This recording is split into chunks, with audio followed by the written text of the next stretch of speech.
आप देख रहे हैं भूत या विला। दोस्तों, अगर आप चैनल पर नए हैं तो चैनल को सब्सक्राइब जरूर कर लें और साथ ही वीडियो को लाइक करके नीचे कमेंट बॉक्स में अपनी राय जरूर दें ताकि हम आपके लिए ऐसी ही भूत या घटना और ला सके। तो चलिए बढ़ते हैं आज की कहानी की ओर। दोस्तों, यह तब की बात है जब मैं गुजरात से अपने ट्रक में सामान लौट करके हिमाचल के लिए निकला था। अक्सर मैं अपना सफर रात में शुरू करता हूँ क्योंकि रात में सड़क बिल्कुल सुनसान और खाली रहती है, जिसमें एक स्पीड में गाड़ी चलने से फ्यूल की बचत होती है और ट्रैफिक का भी लफड़ा नहीं होता। मगर उस रात मैंने जो कुछ भी देखा उस पर मुझे आज तक यकीन नहीं हुआ। दरअसल उस रात में हिमाचल जाने के लिए निकला था, मगर बीच रास्ते में ही जोरदार तूफान ने मुझे घेर लिया, जिसके चलते मुझे ट्रक रोककर तूफान के थमने तक का इंतजार करना पड़ा, क्योंकि तूफान में ट्रक चलाना मतलब किसी हादसे को बुलावा देना था। फिर अगले 2 घंटे बीतने के बाद भी तूफान तो नहीं रुका, मगर कुछ हद तक शांत जरूर हो गया था। इसलिए मैंने उस वक्त ज्यादा देरी ना करते हुए वहां से निकलना ही ठीक समझा। वहां से तकरीबन 3 किलोमीटर तय करने के बाद अब तूफान बिल्कुल थम चुका था। मैं अभी ड्राइव कर ही रहा था कि एक दूसरा ट्रक सरसराते हुए मेरे ट्रक के साइड से निकल गया। उस भारी भरकम ट्रक को इतनी स्पीड में जाता हुआ देख मैं मन ही मन सोचा, यह मरेगा हरामी, कितनी स्पीड से चल रहा है। मगर अभी वह ट्रक निकला ही था कि तभी एक और दूसरा ट्रक उसी स्पीड से मेरे ट्रक के बहुत ही करीब से गुजरा, जिस वजह से मैं चिल्लाते हुए बोला, अरे पागल हो गए हो क्या? मगर मेरी बात से उस ट्रक वाले को क्या ही फर्क पड़ता। फिर मैं मन ही मन कह रहा था, साले ऐसे ही तो लोग होते हैं जो खुद तो मरते हैं और साथ ही दूसरों को भी ले जाते हैं।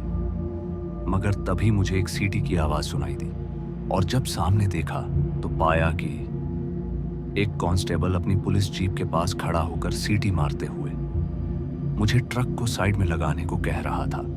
यह देखकर मैंने ट्रक को साइड में लगाया। फिर तभी वह पुलिस वाला चिल्लाते हुए बोला, अरे जल्दी ट्रक से बाहर आ। इस तरह बुलाने पर मैं समझ गया कि मामला बहुत ही गंभीर है। मैं तुरंत अपने ट्रक से उतरा और पुलिस वाले के पास पहुंचा। मैं अभी पुलिस वाले के पास ही पहुंचा था कि फिर से वहीं ट्रक तेजी से गुजरा। मगर हैरानी की बात तो यह थी कि वह ट्रक फिर से मेरे ट्रक के बेहद करीब से गुजरा, जबकि वह तो रोड के साइड में खड़ा था। मैं यह देखकर अब थोड़ा गुस्से में आ चुका था, इसलिए मैंने उस पुलिस वाले से तुरंत ही कहा, क्या सर आपने मुझे तो रोक लिया? जो अपनी मन मर्जी की गति से जा रहे हैं उन्हें तो कुछ नहीं कह रहे हो आप। इस पर उस पुलिस वाले ने पहले तो मुझे पकड़कर उस रोड से दूर ले गया, फिर बोला, तुम अंधे हो क्या? तुमने आगे लगा साइन बोर्ड नहीं देखा? इस पर मैंने कहा, चेतावनी बोर्ड। लेकिन कहां पर? इस पर कांस्टेबल बोला, तुम्हारी किस्मत अच्छी है जो तुम मेरी नजर में आ गए, नहीं तो वह ट्रक तुम्हें बिना कुचले नहीं जाता। तुमने शायद ठीक से देखा नहीं, उस ट्रक में कोई नहीं था। मगर मुझे उस पुलिस वाले की बातों पर बिल्कुल भी यकीन नहीं हो रहा था, जिस वजह से मैं बोला, सर रात होने की वजह से कहीं आपने पी तो नहीं रखी है? इस पर पुलिस वाले ने मुझे रोड की तरफ देखने को कहा और जब मैंने रोड की तरफ देखा तो मुझे वह ट्रक आते हुए दिखाई पड़ा और इस बार वह ट्रक मेरे ट्रक को टक्कर मारते हुए आगे निकल गया और कुछ दूर आगे जाते ही हवा में गायब हो गया। अपनी आंखों से यह सब देखकर मैं हक्का बक्का रह गया। लेकिन अभी मैंने अपनी आंखें भी नहीं झपकाई थी कि तभी फिर से वहीं ट्रक आते हुए दिखाई पड़ा और इस बार उस ट्रक ने मेरे ट्रक के परखच्चे उड़ाते हुए फिर से आगे जाकर गायब हो गया। ये देखकर मेरा गला सूखने लगा था तो वहीं पूरा शरीर पसीने से तर हो चुका था। मुझे हैरान देखकर वह पुलिस वाला समझ गया था कि मेरी अक्ल ठिकाने आ गई है।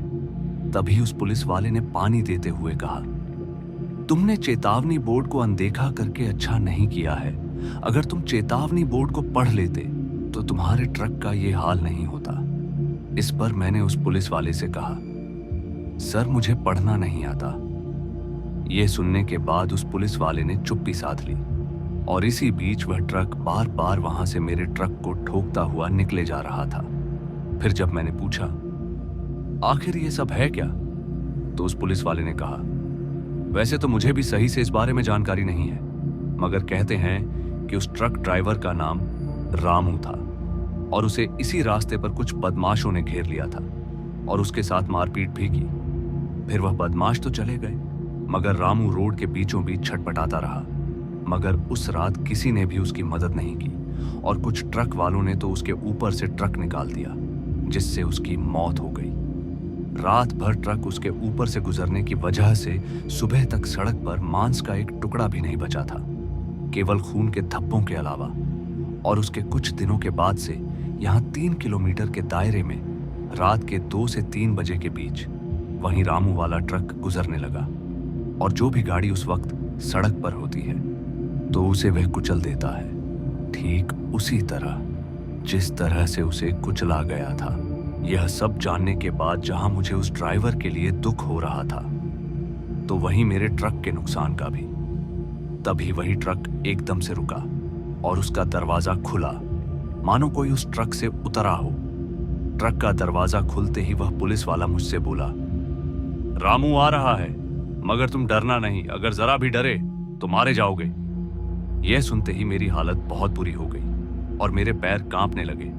मगर वैसे कोई आता हुआ नजर तो नहीं आ रहा था, लेकिन कदमों की आहट जरूर सुनाई दे रही थी। वह पुलिस वाला भी चुपचाप बैठ गया और वैसे ही मैं भी। मगर तभी मुझे ऐसा लगा कि किसी ने मेरा हाथ पकड़ लिया है। उसके हाथ पकड़ते ही मेरे दिल की धड़कनें और तेज हो गई, मगर मैं किसी तरह वहीं उसी पुलिस वाले के साथ बैठे रहने की कोशिश करता रहा। लेकिन मैं ज्यादा देर तक उसको रोक नहीं सका और वह मुझे मेरा हाथ पकड़ते हुए रोड की तरफ ले जाने लगा, जिस वजह से मैं उस पुलिस वाले को रोते हुए बचाने को कहे जा रहा था। मगर वह पुलिस वाला अपनी जगह से टस से मस तक नहीं हुआ और आखिरकार वह मुझे घसीटते हुए रोड के बीचों बीच लाकर जोर से पटक दिया। उसके पटकते ही मैं खड़ा हुआ, मगर तब तक बहुत देर हो चुकी थी क्योंकि वो ट्रक स्टार्ट हो चुका था। ये देखकर मैंने बिना सोचे ही वहां से भागना शुरू किया, मगर उस वक्त में कहीं और भागने के बजाय रोड पर ही भागे जा रहा था और देखते ही देखते वह ट्रक मेरे करीब पहुंच गया और जोर से टक्कर मारते हुए चला गया, जिस कारण मैं उछलता हुआ दूर जाकर गिर पड़ा। मेरे गिरते ही मेरी आंखों के आगे अंधेरा छा गया। फिर जब मुझे होश आया तो मैं किसी अस्पताल में था और मेरे बगल में वहीं पुलिस वाला खड़ा था। मैं हैरान था कि आखिर मैं बच कैसे गया। फिर उस पुलिस वाले ने मुझे बताया, जब उस ट्रक ने मुझे टक्कर मारी थी तब ठीक 3 बज चुके थे, जिस वजह से वो ट्रक दोबारा लौट कर नहीं आया, नहीं तो वह ट्रक मुझे सड़क से चिपका देता। मगर अब उस दुर्घटना घटित होने वाले रोड को बंद करके दूसरा रास्ता बना दिया, मगर मैं तो अब भी उस रास्ते से नहीं गुजरता। तो दोस्तों, आज की इस कहानी में बस इतना ही, और मैं आपका दोस्त जल्द मिलूंगा एक ऐसी ही और डरावनी कहानी के साथ। धन्यवाद।